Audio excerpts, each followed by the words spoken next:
প্রবাসীদের ভোট বানচালের পায়তারা করছে, হয়তো এই ভয়ে যে প্রবাসী। আসসালামু আলাইকুম। আগামী ত্রয়োদশ জাতীয় সংসদ নির্বাচনে পোর্টাল ব্যালটের জন্য আবেদন করছিলাম এবং সেটা হাতেও পাইছি, কিন্তু দুঃখজনক ব্যাপার হলো বাংলাদেশের একটি স্বার্থবাদী মহল প্রবাসীদের ভোট বানচালের পায়তারা করছে।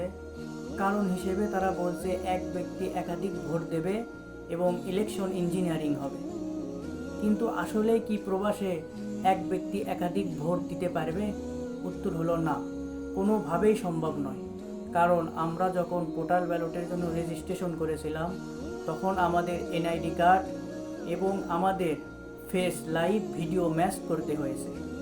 এবং পরবর্তীতে যখন আমরা সৌদি পোস্ট অফিস থেকে ব্যালট পেপারটি সংগ্রহ করছি, তখন আবারও পুনরায় আমি সঠিক ব্যক্তি কিনা সেটা যাচাইয়ের জন্য আবারও লাইভ ভিডিও ম্যাচ করতে হয়েছে এবং তারপরেই রেজিস্ট্রেশন সম্পূর্ণ।